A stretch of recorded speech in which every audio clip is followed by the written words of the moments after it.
Welcome to the Wired to Hunt podcast, home of the modern whitetail hunter. And now, your host, Mark Kenyon.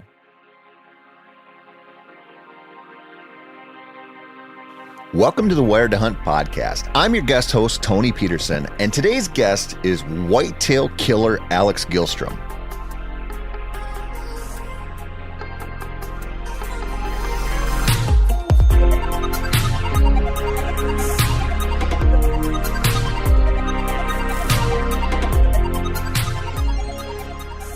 All right, folks, welcome to the Wired to Hunt podcast, which is brought to you by First Light.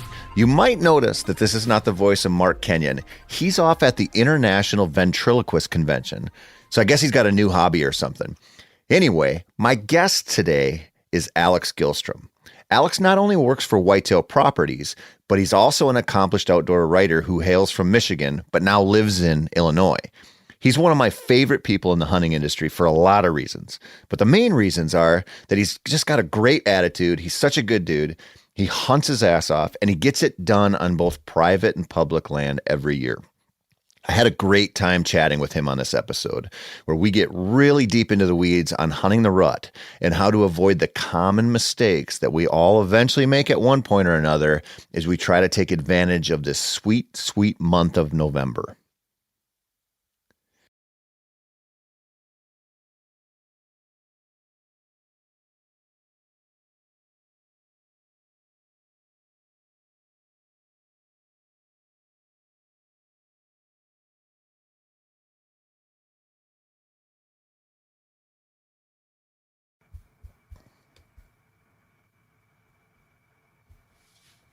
Alex Gyllstrom, how you doing, buddy? Oh man, I'm doing well. It's upon us. We are entering the end of October into early November, and I can't believe it's finally here. I know it. I caught you just in the nick of time because you are packed up and heading out tonight. Where are you headed to? I wish I was packed up. That'd be better if I was. I'll stop filling in the blanks for your life then. You're totally unprepared, but you're still heading out tonight. Absolutely. That's exactly right. But by tonight, I will be packed up, and the truck will be headed west. That's a fact. Yep. Headed west to where? South Dakota. Yep. It's a trip I've been doing with some buddies for the last, I don't know, 6-7 years now. I think 7 years, and it's a great time. I mean, I know you hunt the Dakotas a lot, and you have.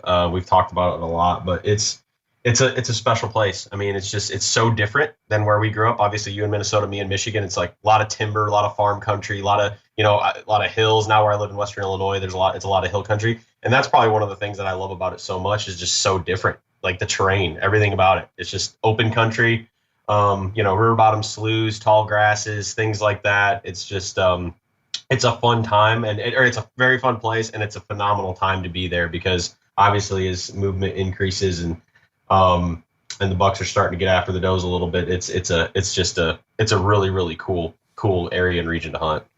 And it tells you, I should say, it tells the listeners how much you value that hunt and how much you want to go because you're leaving Illinois, right on the cusp of Halloween here to go to South Dakota. But those, we've talked about on this podcast quite a bit. It's been covered a lot, but those Western-ish whitetail hunts, they're just freaking cool. They're just a different thing.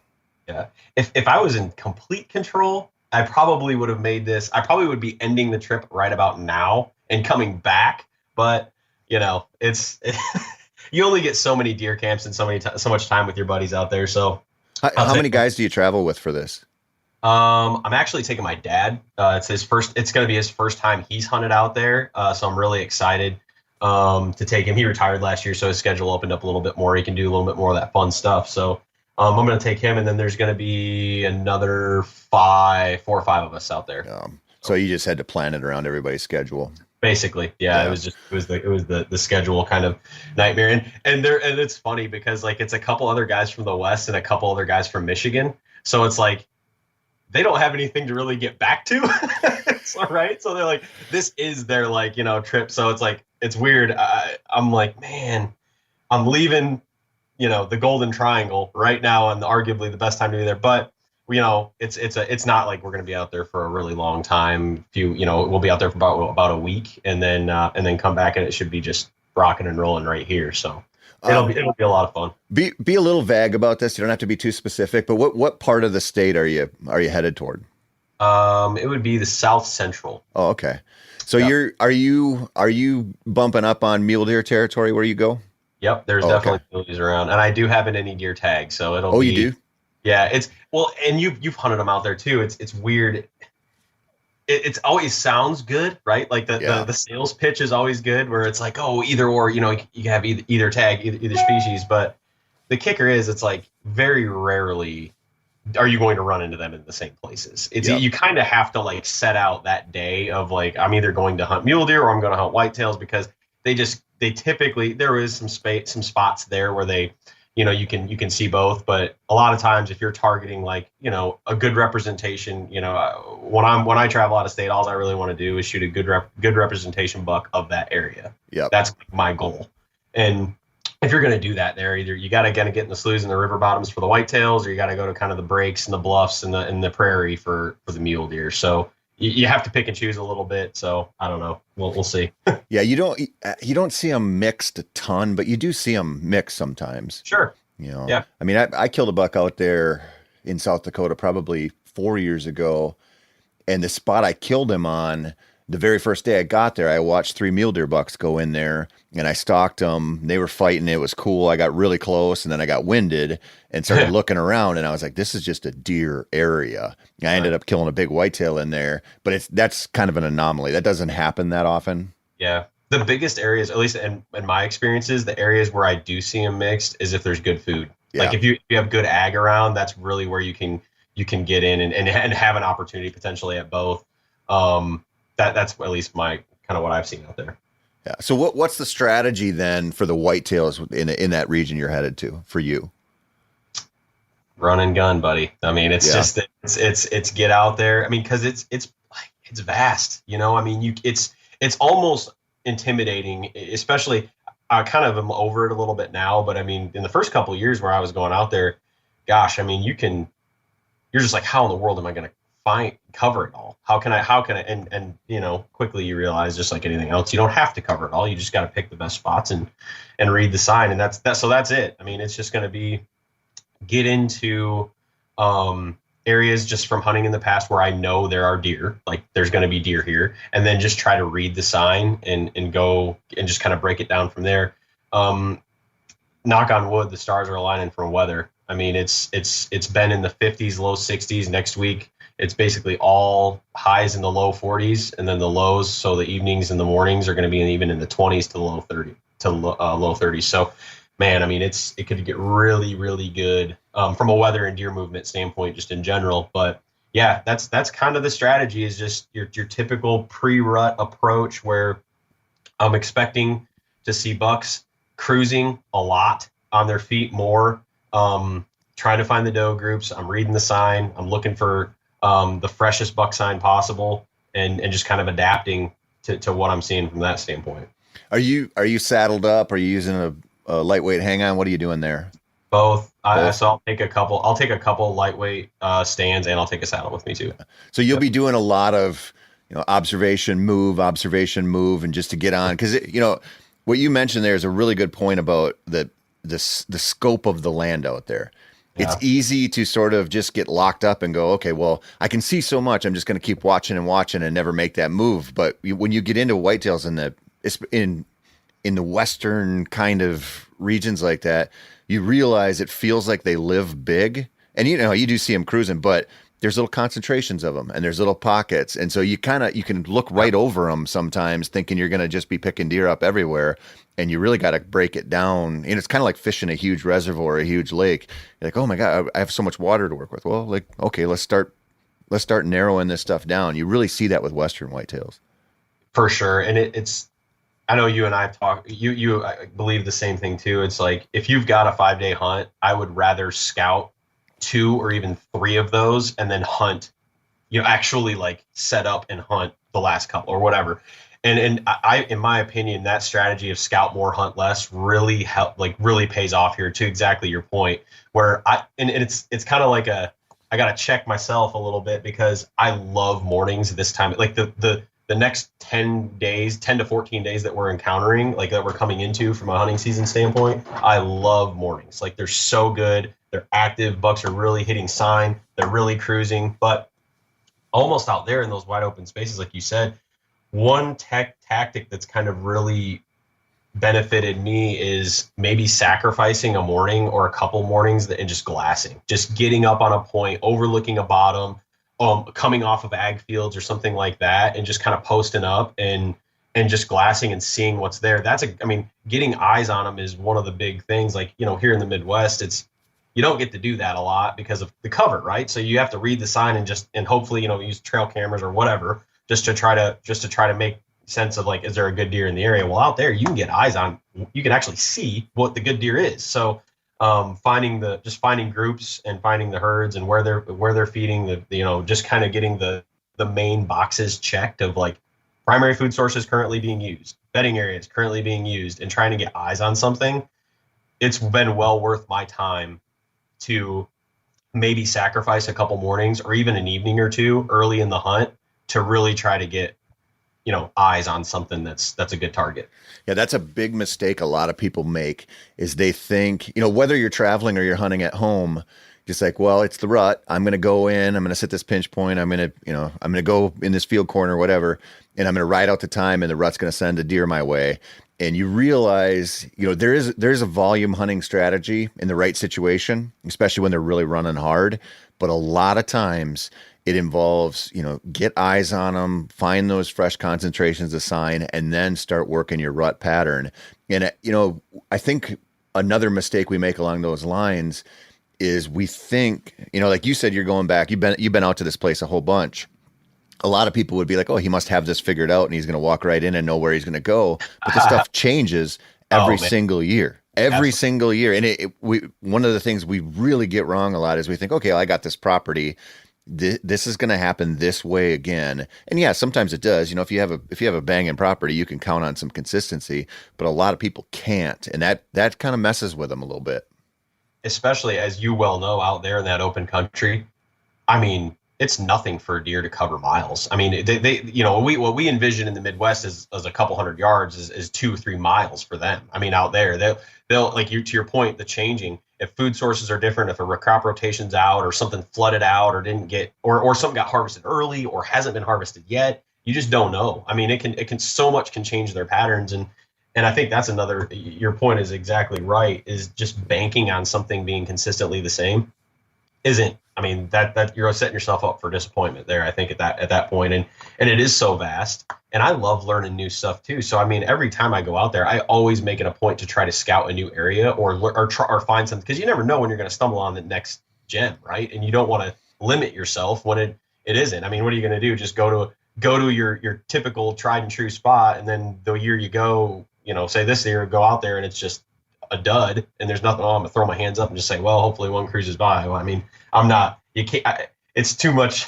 You got too much riding on it just to do that. You got to keep looking and keep going for sure. So I think that is a really big mistake, is just getting too comfortable in one specific spot. We can't, I won't do that. I can't let myself do that. So I completely agree. Yeah. And when you're talking about, people might think that your strategy out there of glassing and finding these concentrations is more of a Western thing, but this plays out in the Midwest and the East too. When you see, it might be in tighter confines, but seeing it, when they show you something, a lot of rut hunting strategies are, okay, that's good, but I'm just going to rattle and bring him in, or I'm going to sit here and eventually he's going to chase that doe my way, or these bucks are going to cruise my way. And when you start talking to a lot of people who really get it done in the rut on pressure ground, they're not waiting. They're not trying to get the deer to come to them. They're going to the deer. And I think that's a big problem we have with rut hunting, is we think we can just call them in. It's not like you can't, but man, when you're working some pressured deer and they're doing something, they show you, hey, we like going through here, or we're crossing the fence here. Like that's a freaking gift if you're willing to move. Absolutely. And I know it's the rut, and it can be tough, and like you said, there tends to be some of this unfortunate mindset where I'm just going to sit and wait, or I'm going to try to call one to me. But I'm a big believer that, even on pressured ground, that deer still have their tendencies, and they'll develop some form of a pattern, even if that pattern changes and adjusts. Sure, of course, a buck can get on a doe and chase her for 5 miles. That can happen. That's going to happen some. But, I believe a lot in bucks at the given time of the year, checking does in their typical spots. They've got like what's been, you call it like a rut circuit or something like that, where they'll check certain bedding areas at certain times of day. And if you can find some of those tendencies, even on pressured ground, and that's where it's really going to pay off, is like not just like, okay, there's a giant rub here, buck sign, like everybody else is probably seeing or finding when they're walking into the woods and just posting up, hoping one's going to cruise by. It's, mark that, note that, but adapt to it. And what's the bigger picture telling you about what these deer are doing and where they're moving? And that can, that can put you way more in the game. And like you said, I think that ties right in of moving to them instead of just waiting for them to come to you. Yeah. It kind of boils down to, how confident you are. Because when I travel to rut hunt, I primarily adopt what you're talking about, where I'm like, I'm watching, I'm moving, I'm watching, I'm moving. And I think, we kind of glossed over it, but your point about, sandbagging a day or two to really figure out what's going on before you get in a tree, so important a lot of times. But once in a while, you do run into those situations where you just read the terrain and you go, man, if I put in 4 or 5 days here, I think it's going to happen. And, again, though, you can devote some time to that, but what are the deer showing you? I always think about, that's really not my style, but I did run into it in North Dakota a few years ago on public land. And I picked a spot on Onyx, walked in, and I said, this is where I think I had 4 or 5 days to hunt. I was like, I'm not leaving here. And the deer just gave me just enough every day to keep it going. Even though, the day before I killed my buck, I saw one forky in the dark to dark sit, but it was just like, they're just here. Like somebody's going to come through here. And the next morning, a great buck trailed a doe in. And so sometimes those volume hunts, if you're on like, that was like a classic river bluff kind of connecting 2 big patches of timber. It was just, there are situations out there where that's worth it. But, if you sit there for a couple of days and you don't see anything, man, you're not on it. And it might not ever be coming your way. Hats off to you on that, dude, because that's one of my bigger weaknesses is I get maybe too impatient at times, where it's like, if it's just not happening after a couple sits, I'm gone. Like I'm out, or I'm moving on to the next or something. But it's that fine line, right? Of saying when, they're here, this is the spot, I just got to put my time in. And it's a little bit of a gamble, but obviously it paid off for you in a good way. And that's important too. We talk about, not to speak for you, but I would say we're kind of the same mindset of, being mobile as much as possible, right? Where we're staying on the move, staying on the freshest sign, continuing to hunt the deer down as best as possible to know where they are. But I think that can be a mistake too, though, at times, is you get a little bit too aggressive or antsy at times and move in or move too much or bail on a place too soon when you haven't given it a chance to really develop. That's your point's well made. If you're in a spot, you're seeing plenty of does, you're seeing buck activity. It's probably just a matter of time at that point. Like you said, it is probably worth a couple sits and just having a little bit more patience there. Yeah. I don't know. I guess I should address that because I only saw one doe and she's the one who brought in the buck that I killed. But every day I saw at least one cruiser. And I did see a couple bucks in there that didn't come through that were good. And the buck I killed ran right past me 2 days before I killed him. Couldn't get him to stop. It's just enough. There's just situations out there where you're just like, they're just giving me enough where I don't want to leave it yet. Like, when you're, I think I got out there on Halloween or somewhere right around there. And so every day you're like, now you're watching the weather. It's going to get better. And you're just in a place where you're like, this is probably going to happen. And I should say too, on that buck specifically, I walked in, hung a stand, saw a nice buck the next morning, and I just didn't feel right about it. I ended up moving like 100 yards after I saw a few deer. I was like, okay, there's a better spot here, even though I'm only working with like 5 acres. It was a bigger chunk of land, but there was like 5 acres they were going through. And so even then, instead of trying to call them in or decoy them or something, I'm like, I can just move and get right on top of that. And I think, that lesson, you know how this goes. When you spend a lot of time on public land and private land and you just hunt wherever you can, you just realize like you have to make that happen because you don't know what's coming and you don't know who's going to walk in or who's going to drive in or how many people are going to show up. And that's another thing I want to talk to you about is I think the one of the biggest mistakes we make for the rut is we focus on the deer behavior. The bucks are going to get dumb. They're going to be chasing everywhere. They're going to give me my shot. What we don't think about is the people behavior and the added pressure. And this is, public land's obvious, but private land, just think about the difference of, in your home state of Michigan, when you drive out on October 10th or something, you see trucks out and pulled into field drives and whatever, but think about, November 2nd, 3rd, 4th, how many more you see. Like it's a different world out there. And we don't a lot of times really factor that in till we bump into it out there, and then that spins us out. And again, I think it just goes back to the old adage of that, like not just the time of the year, but because it definitely helps, and it can be really any time of the year. But exactly to what you're talking about with the pressure is, don't get. I mean, I could definitely fall victim to overthinking or, paralysis by analysis. I wouldn't say not to Mark Kenyon level of overthinking, but definitely, I don't know if anybody really, any hunter is really that, overthinks to his level, but definitely where it's, okay, I need to get on, this transition where, this soft transition where there's going to be this rut funnel and they're going to cruise through. I need to find the most scrapes and the most rubs. And it's like, again, one, that's probably what the rest of the pressure everybody else is thinking. So that's where the pressure is probably going to be applied. And two, I think, especially when you're on a trip or something like this, or coming into this pre-rut time, just find the deer. I mean, that's the big thing that really, I think has helped me when I just kind of slap my forehead and say, duh. I mean, get out there and just find where the deer are. And most likely if you stay a little bit mobile, you kind of keep your wits about you, wind in your face, and just kind of scout along doing that.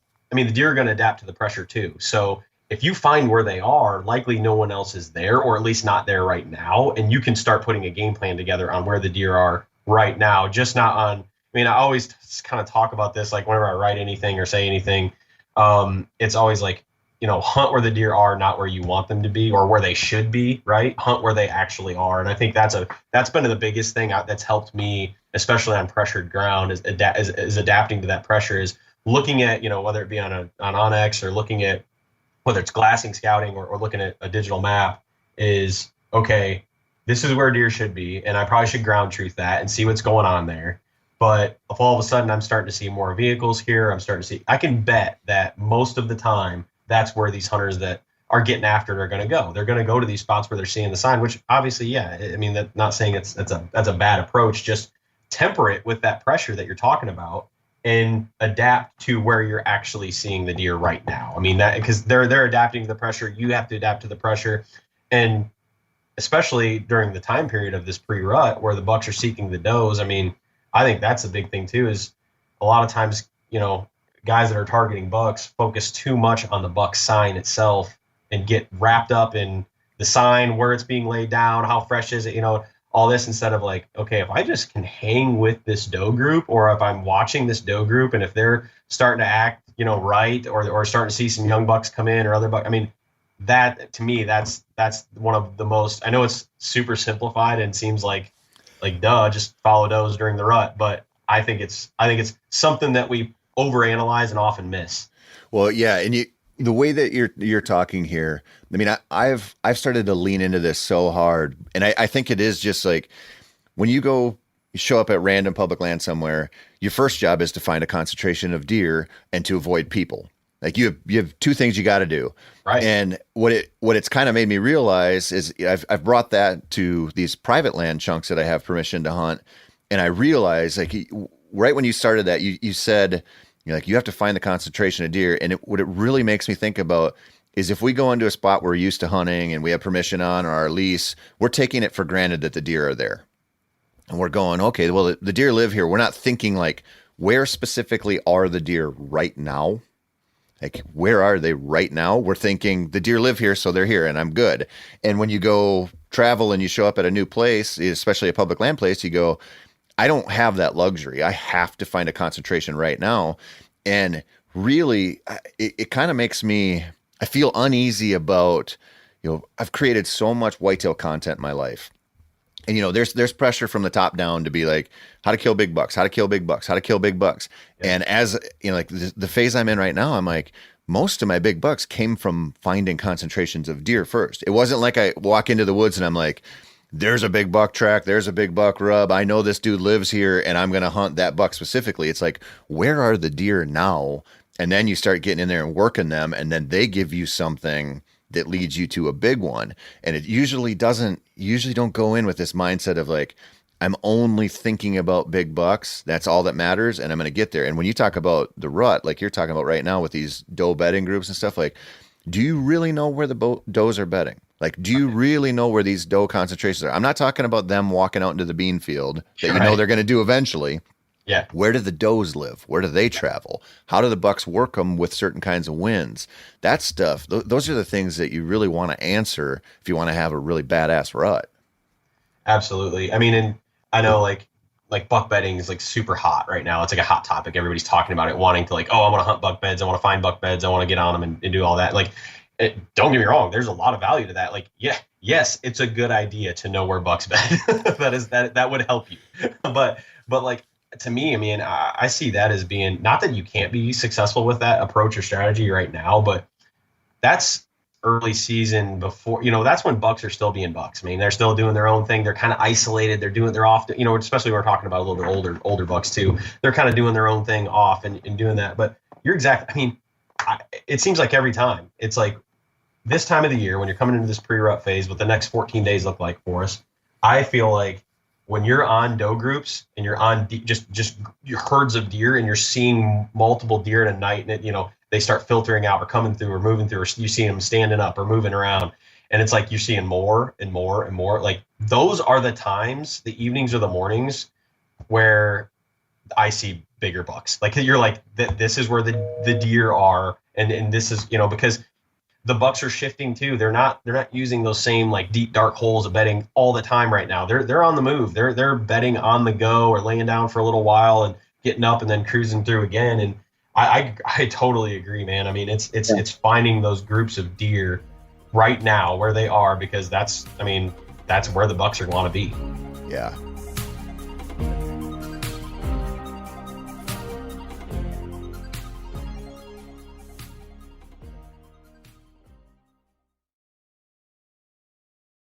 We've been talking about this quite a bit lately, where there's really kind of two strategies to hunting, kind of the heart of the rut or just the immediate pre-rut.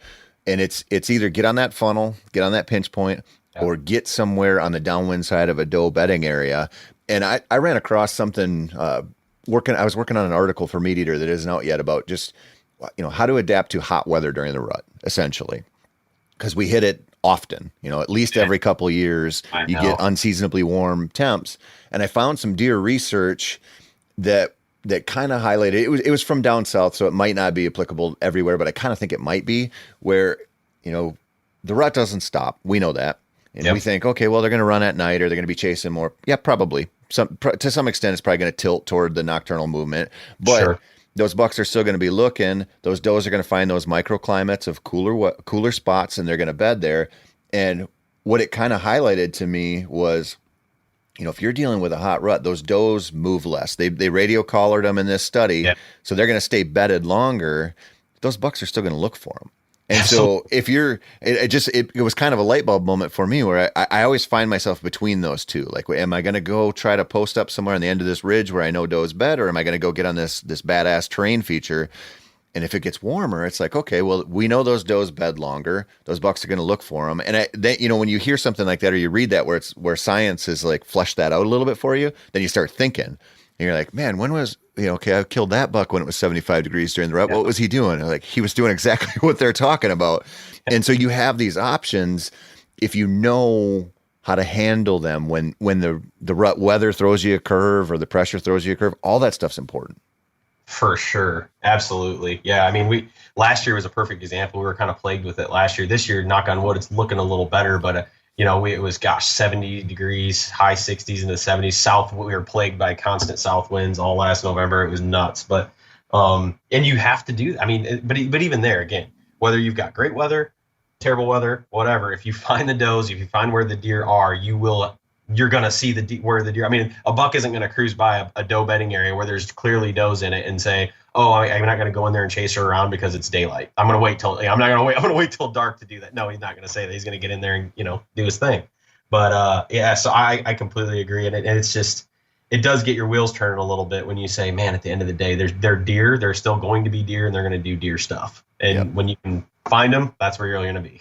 Yeah. And, let's go down this hot weather road a little bit, because even though it doesn't look like we're going to get it. Last year, we got it bad. And some of the stuff I looked up, it said, I think November 2020 was the fourth warmest November on record in the United States since they've been keeping track. So in like the last 130 years or something like that. So It was a hot one. And what it makes me think of is people will say, well, the rut's going to be late or it's not going to happen. And magically we had a bunch of fawns in April and May that were born, and it turns out the rut happened one way or the other. Right. And, like you said, this is not, hopefully we're not going to be facing it too much this year, but there's still things you can do and things you can plan for. And I had a deer biologist tell me one time, I can't remember exactly what we were discussing, bedding in cornfields or something. And he mentioned microclimates, and he said, yeah, they got all that stuff figured out. If it's 2 degrees cooler bedding in the topsoil of the dark soil in the bottom of a cornfield, they're going to know that. And I've got this route I run by my house that dips down into I take a little trail through this park and it dips down into this cattail slough. And where I live is pretty flat. And so you're talking a elevation change of maybe like 40 feet, maybe. Sure. But when you run through there, especially in the mornings and the evenings, the temperature difference feels like it's like 6, 7, 8 degrees. Yeah. And you hit something like that and you go, if you lived in a square mile of land, if you were a deer and you were 4.5 years old and you've spent most of your life in 1 square mile, you'd know every spot like that. Absolutely. And you'd know every spot like that and how the wind behaved in there when it blew out of every single direction. Yep. And so we think about this stuff, and a doe would too, right? Yeah. And so we sit there and go, oh man, it's 15 degrees above, it's 65 degrees and I wanted it to be 30. Like, man, they got it figured out. They're going to make some baby deer somehow. Like, what are you going to do to adapt to it? And I mean, it so many dots connect and things click when you're in exactly the instance you're talking about. I know the feeling too. Like you drop down into a bottom or come out, and you can physically feel the temperature change. I mean, and so the deer obviously are understanding that too. And what are you getting too? You get, again, thinking about the rut or pre-rut of bucks looking for does, especially bigger bucks and older bucks. They're more efficient. They've been through a couple ruts. They get the gig. They know how this thing works. They want to be efficient with their time and their travel, and they're not just going to just zigzag all over the place like you see every 4-corn year-and-a-half-old do or something like that. They're being efficient with their travel. They know those regions not only are more comfortable for deer in general to live in bed and things like that, but a lot of times you're getting thermal pull down there. You're getting wind swirl, which they love because then they can kind of scent check all directions and they can keep their the nose to their advantage and things like that. So that's, again, just increasing the odds of them being in those types of areas. It's a great thing to pay attention to. I mean, I love that. Yeah, that's a great. I mean, it's great to find those little nooks and crannies like that, and you're only going to increase your odds when the conditions are tough. And pressure can do the same thing. I mean, you could get a lot of times you're getting habitat diversity in those spots where it'll be thicker, higher stem count stuff. Again, you can't overgeneralize it, but there's just usually in those instances, there's a lot of things that play to a deer's and a hunter's advantage, both of finding them, setting up, and getting a crack. And the deer instinctively are going to find where they can be safer, cooler, more comfortable, and have more elements play into their advantage. And those kind of setups like you're talking about are exactly that. Yeah. And it's those kind of little aha moments when you figure that stuff out, they come from time out there. Yeah. I always think about, in the summer when you go hang stands, you go scout a new property and you're walking around, if you're open to that stuff, you find it. Where there's a real, it might be harder to find in March when the temperature doesn't change 10 degrees all day, right? But when you go out there in July and it's, 85 degrees and you're running around on the top of a bluff and then you dip down on the bottom by the trout stream, it's different. And then you got to think, okay, well, if I were, 225 pounds of horned up deer and I had a winter coat on and I was going to run for 23 hours a day, like I'd probably swing through here, or this would probably be a part of my route. And, you said something earlier that I want to touch on about this, as far as like kind of their clover leaf pattern or these circuits these bucks run, like we think it's just random chaos across the countryside. Nature doesn't work that way. Nature defaults to calorie efficiency all the time. And so we see this in some of these radio collar studies, right? Where these bucks, they collar them and they do the clover leaf pattern, or they have some kind of route where when they overlay the route day to day to day to day during the rut, it's every 6 hours or every 12 hours, same route, same, unless the wind shifts, I'm sure they change it a little bit, but you see this, there's very little randomness to it. It's kind of like if you see, like a graphic of wolf packs when they live next to each other, wolf packs that share a region, like it's very clear where the boundaries are. Like you might think the wolves are running all over the countryside. Like, nope, they know exactly where they're going. Deer do the same thing. And so again, kind of back to what we were talking about before, if you're not on them, like you might really not be on them. This is still happening out there somewhere. Yeah. You're just not on it. Cause when you see those studies, you're like, yeah, they're covering freaking ground. Yeah, for sure. I mean, yes, agreed 100%. And don't get me wrong. There, nothing's absolute. There's randomness, and there's, they'll get on a hot doe finally, and then that's when things, kind of go crazy. But I completely agree in that circuit concept and approach. I've seen it. I know that's what they're doing. I mean, again, it goes back to bucks wanting to be efficient and wanting to get to their end result, which is find a hot doe. So they know where those does bed. They know the multiple family groups. They know where they are, and they're going to go from one group to the next until they find one in heat or getting close to, and then they'll go and lock down with her. But they're just going to keep moving and running those routes and circuits every day until then one finally smells right, and then it's on. So I completely agree with that. If you can kind of see through the chaos of the rut and kind of just simplify it down to that and find where those groups are and understanding, like, and that's in my opinion where we talk about funnels and we talk about pinch points and things like that. But when you can understand, okay, doe group here, bedding group here, where's the funnel or pinch point in between the two? Like, that's something to set up. Like, you're not just finding where something necks down and just hoping for random movement, come cruising through, but really think through, like, at the basic level of does are bedded here or other does are bedded here. How can I get between those two for the best setup and approach? And, like, I mean, more than likely, and if that particular route or whatever isn't on that buck circuit or isn't on that travel pattern, then shift and try another one. But again, I think somebody we overcomplicate it so much and try to get so in the weeds with, like, approach and strategy and all these other things. But I think if you can get it down to that level, and again, I know it's a lot easier to talk about and say than actually get out there and really see it, right? But once you get out there and start realizing some of those tendencies in those areas, man, that's when you're putting yourself in the game, in my opinion. So let's talk about these funnels and pinch points. Like, what's your ideal, like, if you had to just draw up a dreamy scenario, what's your, like, ideal pinch point? Ooh, I got a couple of them, but I, like you, man, I love water. I love creeks. We could talk for days on water in general, but just it's because it's so great. But especially when you're on trips, but like creeks and are one of my favorites because you're getting a resource, especially right now when deer are cruising a lot, bucks are running, they're chasing, or they're running their routes or cruising their routes. They need water. Usually have cooler temperatures. There's usually a wind advantage there for them with a swirl or a thermal pole or something like that.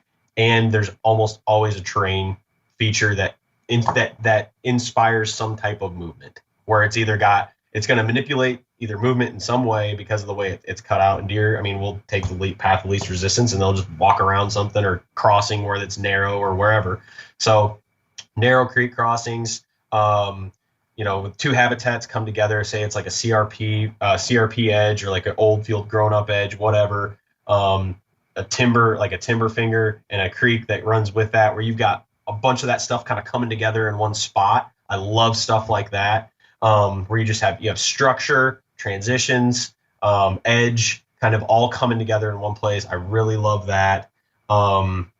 Grown up thick CRP fields are another one. I absolutely love them. Just the thicker, the nastier, the better. Figuring out the edges around those where the transition happens, how they're entering and exiting a lot of times for bedding, whether it be doe bedding or whatever, how they're getting into that are another really great ones. And those can either be, if you've got a hillside that kind of dumps down into a bottom, I mean, that hillside in itself will help funnel movement. I mean, yes, they'll transition they'll move or travel along the hillsides, but a lot of times if you look at that top third or the bottom, that's where the movement's happening. Usually not not a lot in between, but if you can get on that top of the hill or the slope or at the bottom, up along that, wherever that thick cover is, man, been a lot of really good travel and cover there too.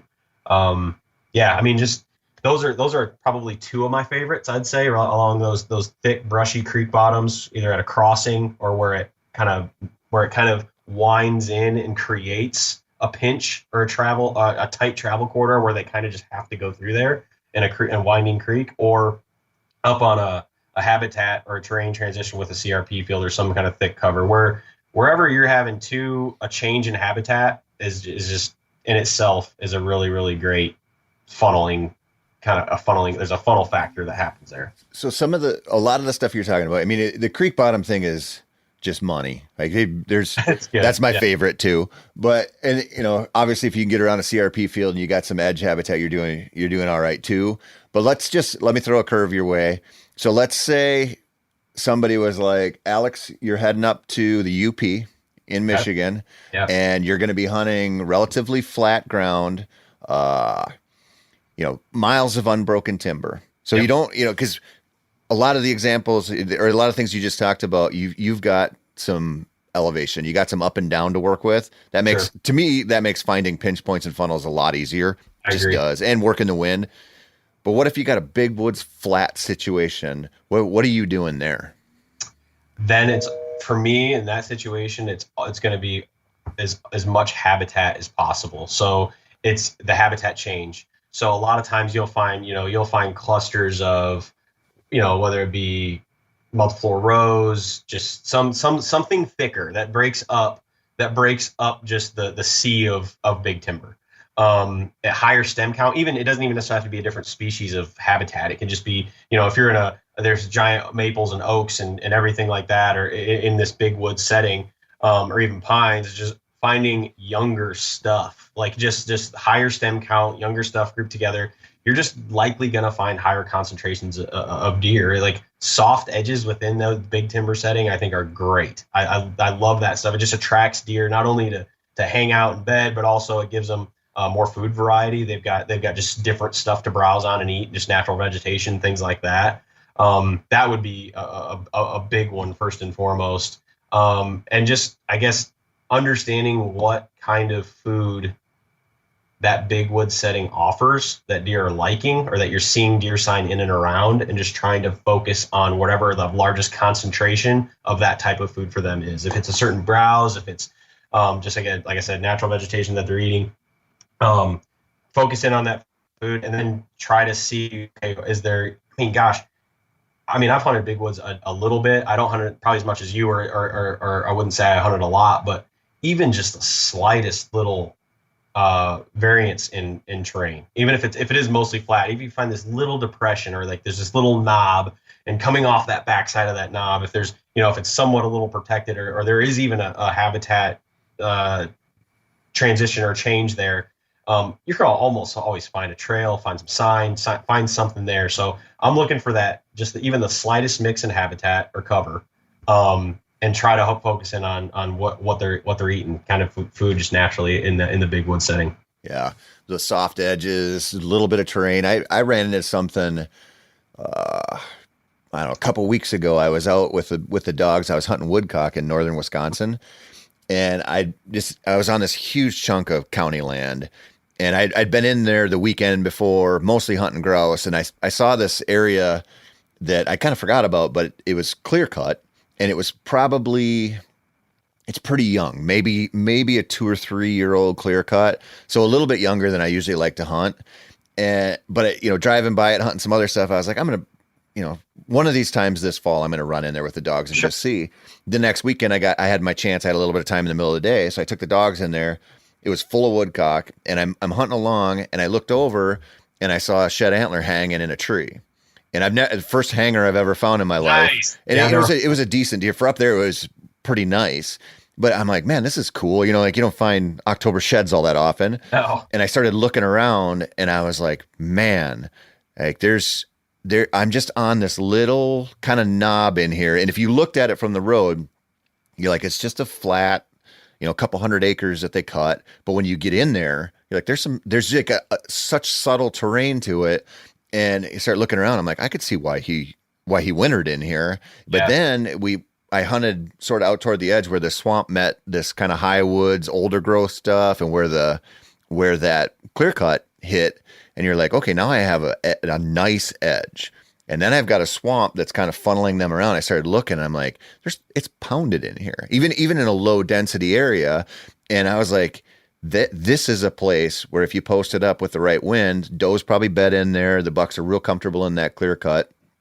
And you just start looking at it and going, it's easy to think that those big woods situations don't really offer you a whole lot, but it's subtle. It's not like the in your face, where a bluff bumps up to a nice river out west or something. Like, it's a subtle transition or a subtle soft edge. But when you start finding them, you go, this is it. Like, this is what you start working, And I mean, in that situation, it might be better to be running a bunch of cameras if you could or whatever, but you could observe in there and be moving. And, so I think it's important to look at this. I realize we do something a lot. I'm curious your take on this, Alex.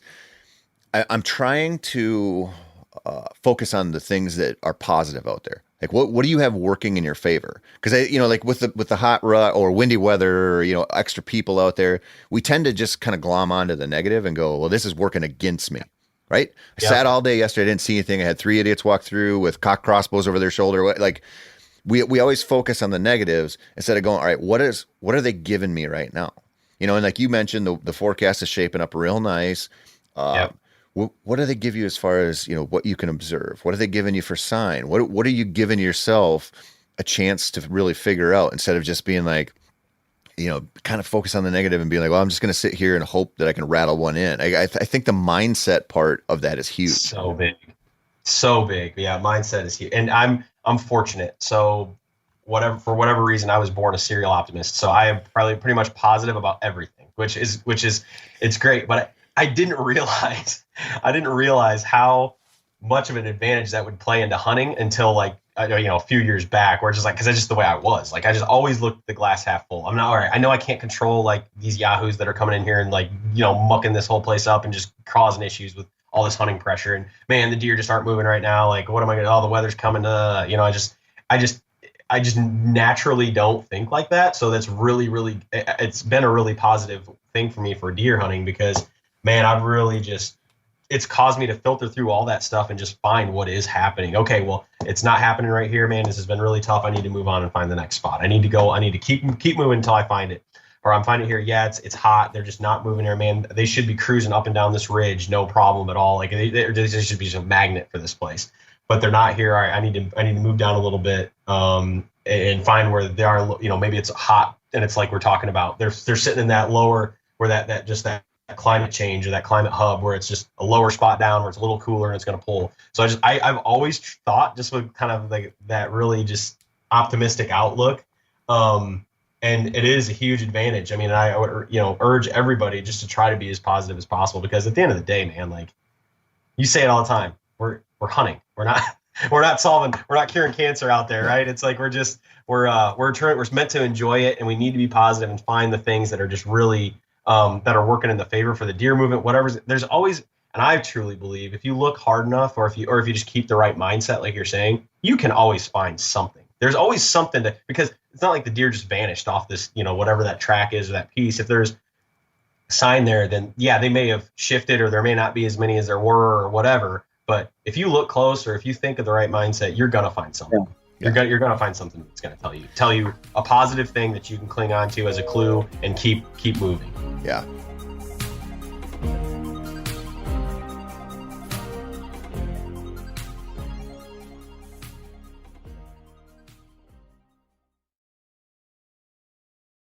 the one thing that I've come to realize on that sort of on this note is, how your attitude is will keep you looking. It's a self-fulfilling prophecy, right? Like if you believe you're going to find it, you're going to keep looking and you're going to find it. And I also think it helps you handle the mistakes much better. So I can remember I was not born like a Muppet like you were. I was not born a total optimist. I was born pretty pessimistic, and it's taken me a long time to crawl out of that hole. But I can think back to times in my hunting career where I had a situation. I think I was probably about, I don't know, early 20s, and I was like at the point where I'd killed some 2-year-olds, and I was like, I need to put my big boy pants on and kill a big one here eventually. Like, this has got to happen. And I had a night where I had a 150 come in, which to me in Minnesota at that time was unreal. I mean, it was like, holy balls. Missed him. And then I missed a 125-inch 8-pointer like 10 minutes later. Oh. And I was like, and I hadn't killed a big buck yet. And I'm telling you, dude, I was in a bad place. And this was definitely not the first time I had missed a big one, but it was the first time I had missed 2 really good opportunities, and it just total fell apart. And that crushed me, right? Like, just stupid. Yeah. And now I think about when things like that happen. So just for example, last year I had about 6 days to hunt Minnesota right before the gun season. So beginning of November, and okay standards. I wasn't like, I didn't need a 150. Like, I needed just like an okay buck, right? Because I knew where I was. It wasn't like I wasn't hunting Iowa, but I went out and just kind of got my ass handed to me. I was on some little ones, but I just couldn't get anything going. There was a lot of people on that farm, and I ended up, the last morning I had before I had to leave, I texted my buddy, and I said, if a deer comes by, I'm shooting it. I'm getting out of here. I got doe tags, I got buck tags, and I want to be done. Had a little buck come in, just a gift, shot him. He ran off and died. And I was sitting there getting my stuff ready. I started looking around a little more closely because this is a morning hunt. This is a place I've hunted since I was 15 years old. I've spent some time there. Sure. And I started looking, and I was like, man, all those rubs are leading to and from the cornfield below me. And I'm looking at the cornfield that I've looked at and I've walked through hundreds of times, not joking. And I'm just looking at the terrain, and I'm like, man, I found a shed right out in the middle of that 2 years ago. And there's like a little hump out there. It just clicked. And I was like, he's bedding out there. There's a big one in here, and he's bedding in that corn. And he's coming through here at certain times. And it was just like such a stupid revelation. It was one of those times where I was just like, I felt good about it. I was like, even though like the hunt didn't really go the way I wanted to, I just had this moment where I was like, now I know. Yeah. Like now it took a lot of, bumbling around, but that little thing was really important to learn and to use. And I'll use that for a long time. I promise you. And I think when you go in with a bad attitude or something happens and it's just not going your way, it's just harder to learn from the dumb stuff you've done. Like, I should have figured that out. Like, if you look at my resume, I should have had that one dialed. I didn't. And I didn't for a long, long time, but now I feel like I do. And I think attitude just plays into that so much. I agree, man, entirely. And it's all about mindset and figuring it out. And that's, again, I think just a lot of that plays into just having the kind of this search for knowledge, right? Is we just want to learn as much as we possibly can. And that's where you just get, I mean, because what are you doing at that point? If you're just going back to the same spots over and over and over again where you had success, and you're going to have some more success, but it's like you're not learning anything new, or you're not looking at it with a different mindset or perspective, or trying to understand something new about this certain spot. I mean, it's everything. I mean, you got to continue to grow and evolve and adapt if you really want to, be the best hunter you can be, or, whatever that definition is for yourself. I think it's so important to find and keep looking and yeah, I mean, those failures suck, and it does take you to a dark place, man. I've been there many times. I mean, there's a public piece here in Illinois that I hunt. I've been hunting it really hard actually for the last 3 years, and I haven't killed a deer on it. And I've wounded a really big one, and I've missed another one. And it's just like, it deflates you. I mean, it absolutely just takes it out of you. But at the same time, if you look at it with another perspective after the sting wears off a little bit, you can look at it with another perspective of, what can I learn about this? What did I understand? How did I break down what this deer was doing? Why was he there at this particular time and, at this moment, and what brought him in? And you start looking at it from, a higher, more basic level perspective of what you can take away from that and learn from the situations or the encounters. Again, putting a positive twist on maybe an otherwise negative situation, it's only going to help you grow and learn in the long run. I've even tried to do it from even successes, even when you shoot one and it's like, great, I got one. Like, and that's kind of where it stops a lot of times. And it's like, wait a second, do you really understand how you got to kill that deer? Like what happened? What transpired? How'd you access? How'd the deer come in? Where were you set up? Why were you set up? When? How? Those who, what, when, where, why things. Those questions, just especially the why question's a big one. Is just continuing to try to generate knowledge and looking at it from a positive angle of like, how can I play this to my advantage? What can I learn? What can I take away from this to be better moving forward? I think that is the most basic way to improve as a hunter is having that positive mindset and learning from obviously mistakes, but also, your successes too, and really break them down and analyze it. Yeah. Wouldn't it be interesting if after every deer that you shot, you could see a printout of all the negative thoughts you had that day leading up to it? It would be. It'd be awesome. Yeah, absolutely. If you could there was just a ticker tape and it was like, this access sucks, or I stepped on this stick, or that guy walked in, or there's 3 more trucks here than I expected. And then you see the buck coming and you're like, don't mess this up. Don't screw this up. Should I call to him? Should I not call to him? I mean, it would probably be really fascinating to take a deep dive into your psyche in those moments and realize how often you probably break negative.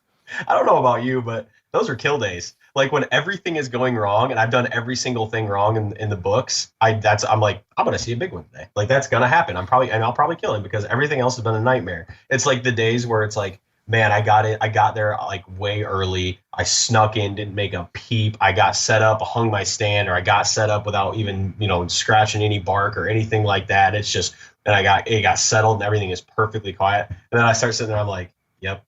That happened way too easy. I'm not going to see a thing. Like it always seems like it's the reverse when things are a nightmare. That's when it's going to come together. So yeah, you're right. Just got to think positive all the time then. Never a negative thought. You got to be the eternal optimist out there. What was the single best rut hunting day you ever had in your life? Oh,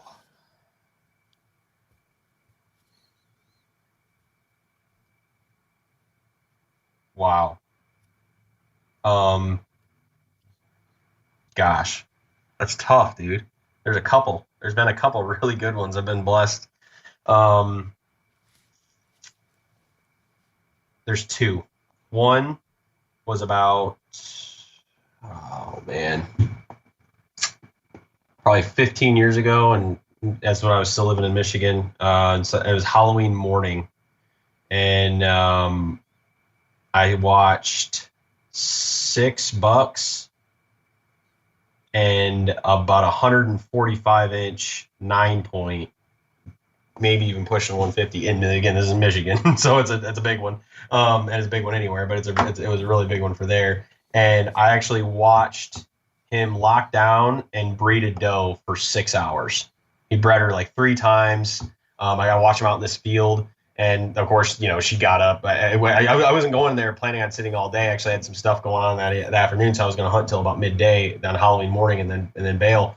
And I ended up sitting all day, dark to dark, in that spot, and watched him. Then the doe got up, went the other way, of course, and let off. But the other time was in Kansas. I was on a piece of public, and there was no good trees to get in. I called it. I've hunted it a couple other times since then, but it has never been as good as it was this year. And we've talked about this a lot out there in Kansas. Cows, right? Cows on public and walk-in ground. So it was a super dry year. So the rancher rotated his cattle off early and into another spot, which was great because then deer moved in. And once the cows are off, the deer move into this place. And it kind of creates this. It's in this like this little roll. It's a low spot between 2 rolls. The low spot's probably 50 yards wide between these 2 rolls in these hills and in this prairie, this pasture. And there's an old fence row that's all brushed up, and there's no good trees. So there's a couple young cedar trees that you can kind of have like a natural ground blind if you just sit in them. So and it worked like magic. I found it was tore up scrapes along this old fence row. And it was, I mean, from where the structure was to the brushy French row is about 35 yards wide. So I kind of started calling it Death Alley. I was like, this is awesome. I was like, anything that comes down here is toast. And so I hunted it for 2 days, great encounters all days. I passed a buck I shouldn't have passed the first morning. I ended up shooting a really good 8-point. The second morning, my dad was out there with a tag. I took him back to the exact same spot that evening, and he killed one of his best bow bucks out of the exact same spot the same day. I shot mine in the morning. He shot his out the same spot in the evening on public ground. Yeah. So those two are probably my best rut memories. Those were pretty special. And it's, even though that's Kansas, that's still a testament to how good you can have it out on public land. I'm telling you, man. Yeah. Absolutely. Yeah. The biggest buck I ever killed in my life was on public land during the rut in Nebraska. And it was bonkers. Yep. Bonkers. And it can definitely happen out there. But the one thing that we should have touched on, I want to touch on right now about, sort of the optimism conversation we just had, and what you're talking about right now is when you believe, like you went in and you found the Death Alley down there in Kansas, and you're like, that's the kind of spot where you're putting in time. Like you're going to be like, you believe in it. You believe in yourself. You believe in your scouting. You believe in that spot, and you're going to put in the time. And I think we talk a lot about dark to dark sits, and we talk about, days and days on end, and most people really aren't doing that. Like they can find reasons to talk themselves out of, go in for lunch or do whatever. But when you've tired, but when you've got a good attitude and you believe you're going to see deer, that's like the real key to rut success, is because then you're going to put in the time, and you need to. Absolutely. 30-minute rule. I always tell myself 30 more minutes, just 30 more minutes. It's like another half an hour, man. That's all you got to have. Just 30 more minutes. And then sure enough, then by the time it's 1, and then you're like, well, it's 1 o'clock. What am I going to do? Like, I mean, if you're in the right spot, I mean, typically how I personally, if I had to average it out 90% of the time, my all day sits are, I've got lunch, snacks, water in my pack, start in one spot in the morning, because I'm usually there for a morning reason, right? And then just get down, move to whatever is going to capitalize on evening or some type of later in the day, and then set up again immediately. So it's like I'm all day. It's just I might be in 2 different spots depending on what it looks like. But there's absolutely those spots where you just, terrain, features, habitat, location, reason for why you ride it out dark to dark all day, and you gotta. I mean, for me, and then it gets tough, right? I mean, you've been there. It's November 20th, and you're just like, gosh, I've been doing this for the last 30 days, and it's like I'm just, beat and tired, and I just want to lay down and take a nap, and you do it. But it's like then I start thinking about, literally between January and August, the 50 miles I've scouted and I've walked and scouted, and the different, the investment of time away from my family, the wife, time away from, everything. And it's like, what are you doing? I mean, it's like, why would I bail now? Right. Yep. Right. Like everything I've done, all the time and the commitment. So it's like, that helps me too. It's like, man, I've got so much invested in this, and it's fun. It's a good thing. It's going to feel so good when it pays off. And that's the thing, not if, but when. You got to just have that mental mindset of just that positivity of not if, but when. And sometimes you find those perfect places or those beautiful spots where you do just got to sit there and ride it out. Yeah. And I think recognizing that's real important. And also what you said there, where, you're going to hunt all day, but it might be from 2 different locations. Yeah. That happens by choice and by necessity a lot. And so I think we've sold this idea of the dark to dark sit is the answer to the rut problems. And it certainly can be if the wind holds up for you, right, the conditions stay in your favor, and you've got that faith. But man, I've had a lot of times. I had this happen last year. I went into a spot, like November 5th, 6th, whatever it was, and I was going to sit all day. It was a creek crossing. It was right on a million different accounts, and I saw I think I saw 17 deer or something by like 10 o'clock in the morning. It was on, but the wind was like not doing what it was supposed to, and it kept getting worse as it got warmer. And then I had somebody else come in on me, and at like 11 o'clock, I was like, now I'm doing more damage here than good. And I say this because I had a backup. Like I could walk out there, get to my truck, go to a new spot, And I always know that when I go in for an all day sit, because that stuff happens that you can't control. And so if you go out there and you're like, oh, I'm going to sit here from dark to dark, and something happens, if you don't have that backup, you don't have something in mind where you're like, if this one blows up, I'm going here, then it's easy to go home. Or then it's easy to just, maybe even worse, ride out that spot, hoping the rut's going to save you when the wind is dead wrong. That's danger ground, or danger zone there. For sure. Absolutely. And planning too. I mean, and on the other side of that coin is if you plan for it, if you plan for an all day sit, if you go in with the mindset of, man, I can't wake up to wait tomorrow. I got my lunch packed. I'm going to have food. I'm going to be good to go. There's not going to be any reason for me to come out of there. If you go in with that mindset, there's going to be, like you said, wind switch, something changes. You're seeing, for whatever reason, this happened to me last year. I went in, there was one of those spots where here in Illinois where I knew it was going to be great. And it was just this thick top CRP field that dumped down into this creek bottom. And there was with 3 ridges, kind of like a turkey foot, all came together right there at the bottom. And I was up on one of those ridges. Well, 100 yards away where I was set up here where I knew there was a good sign, and I knew it was a good spot. I was going to sit dark to dark. Well, 100 yards away, by 10 o'clock, and after the 5th buck came through and like the 12th deer on the other ridge, 100 yards away, I was like, hey, dummy, get down and go over there to the other ridge and set up. And that's what I did.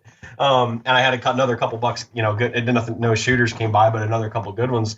So, I mean, just again, going with the mindset, I think that I'm prepared to be here all day. And I know I'm in a good spot, a high level of confidence. I've got food. I'm good there. I've got plenty of clothes. I'm not going to get cold, just doing everything you can, but obviously being willing to make those adjustments. Like I had to, I mean, like I said, my all day sit, basically resulted in a 100-yard move, and then I was there for the rest of the day. But I mean, the right mindset, saying I can tackle this thing, I can do this all day sit thing, and I know it's going to pay off.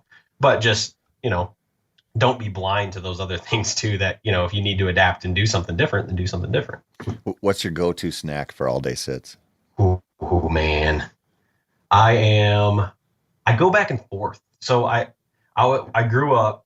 My dad always, when he started taking me hunting before I could even hunt, and it's like, gosh, you taking your little girls, you got to be prepared, right? You got to have the snacks. You got to be dialed in because it's going to matter. So it was 9 o'clock. So 9 a.m. is Pop-Tart time. So that was all growing up through my youth. That was like so I still honor that. Sometimes it rotates back and forth. I rotate back and forth between Cliff Bars and Pop-Tarts, but usually it's always either one or the other at 9 a.m. So that's my first snack. Lunch is either, it varies kind of a lot. I'd say it varies between 3. I either have a few slices of cold pizza, either like a turkey sandwich or a wrap, or a peanut butter and jelly. So there's either a couple of those sandwiches for lunch, and then an afternoon snack is usually like, I'll try to do something a little bit healthier, like some type of like raw veggies, like carrots or celery or something like that, or even another Cliff Bar, or sometimes an apple, something like that. So that's kind of what I like to eat, man. I'm a big dude. I'm not a little guy. I like to eat. And honestly, if there's something that chases me out of the woods earlier, if I have a weak moment, it's always hunger. Like, it's never tired, it's never cold, it's never anything like that. I can battle all that stuff, but man, if I'm not prepared with food, I'm out. Interesting.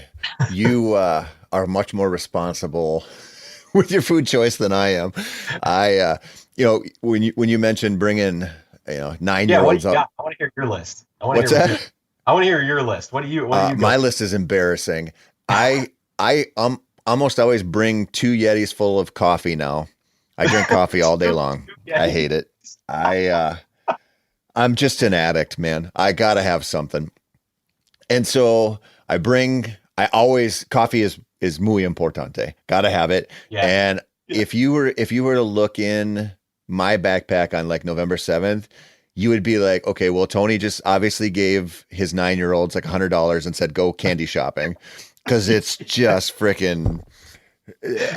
You raided their trick-or-treating stash. You just brought it all with you. It's embarrassing, dude. I eat so much candy when I'm sitting all day. And I do make like a decent sandwich or 2 for the day, usually 2 like turkey sandwiches or something. And I try to make them, cause that's a weird situation. You know how this is, like when you go elk hunting or out west where you should be hungry all day. a lot of times you're really not. Like, you kind of got to bring food that you're going to want to eat. So, that's a mistake a lot of people make when they go elk hunting, is like they buy the food people tell them to buy. This is only a couple ounces and it's X amount of calories. You got to have this almond butter or something. It's like, well, if you don't like almond butter, this is no bueno. Exactly. You like it because you're not going to eat it. Like, even though you'll be in this weird state of hunger, you're not going to eat it. And so I try, like with a turkey sandwich, I try to like make some bacon beforehand or something. Like, I have something like where I'm going to look at that sandwich and be like, I want to eat that. Not like I have to force myself to eat it. And I can't really do, like you mentioned, Cliff Bars. I get a little bit physically sick thinking about Cliff Bars because that was like our go-to thing for so many years. And I've got a hunting buddy he's really cheap, and he bought Cliff Bars for one of our trips like 14 years ago, and he still brings that bag around. Like, we still haven't finished it. And so they're, awesome. They're 10 years beyond their expiration date. And I'm just like, I have stuff. My mom's not a very good cook. So growing up, we ate the same 4 or 5 meals all the time. And there's certain things like I cannot. Just can't do it. Yeah. Like if you put a plate of goulash in front of me, I would be like, goulash, dude. Oh God. That's one of my favorite deer hunting meals. My mom makes awesome goulash. I love it. No, thanks. No. Yeah, no, I can't do it. And so long story long, my backpack's full of stuff that you shouldn't eat. Probably like my backpack's full of candy and shit that you should not eat. But I like to reward myself. So you said like, oh, another half hour. I do stupid shit. Like I'll be sitting there. I'll be like, I'm going to give myself a drink of coffee and I'm going to eat like a Snickers at 10 o'clock. And then at noon, I'm going to have some more coffee and I'm going to eat some M&Ms or something. Like, I have to do these little games, otherwise it's, like you said, man, it's hard to stay out there. It's, we sell this Terminator, kind of attitude of like, oh, it's, go out and sit dark to dark. And like, it's not that easy. No, if you're a human being, no. I mean, it's not. I mean, you get distracted, you get frustrated, you get tired. Everyone everyone rides that is flirting with that burnout line at some point in the season. I mean, it's going to happen for sure. And I love that. I might have to do that. I might have to adopt the food reward thing for staying on stand longer. I think that's good.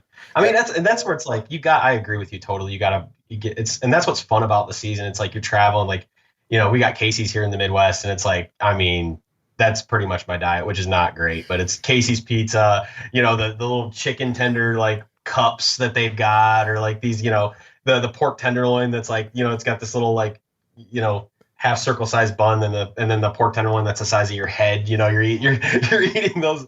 That's like your diet. You get excited about that. You're like, this is awesome. I get this one. I get to live on for the next month. This is cool. Yeah. That's what. And when, back when Mark Kenyon was actually cool, right? Like when he used to have his rut, like he'd have his rut set up where it's like Oreos and Mountain Dew and like all this stuff. And now he's super healthy and I guess better than us. But because he's like a freaking robot. It's probably I was gonna. So let's wrap this up. What do you think Mark's ideal snack is now? I'm going to say celery, plain, and maybe like a box of raisins or something. He seems like he would eat raisins.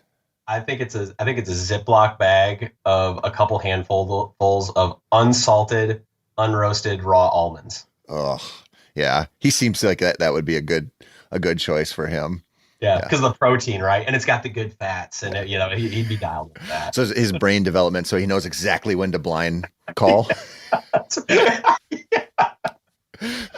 Oh man, I love it.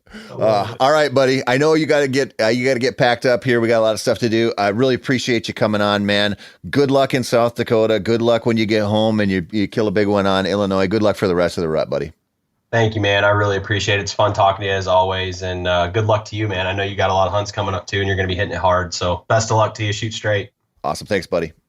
See ya. That's it for this week, folks. Be sure to tune in next week for more whitetail goodness. This has been Wired to Hunt, and I'm your guest host, Tony Peterson. As always, thank you so much for listening. And if you're looking for more whitetail content, be sure to check out themeateater.com/wired. Again, that's themeateater.com/wired to see a pile of new articles each week by Mark, myself, and a whole slew of whitetail addicts, or head over to our Wired to Hunt YouTube channel to view the weekly content we're putting up.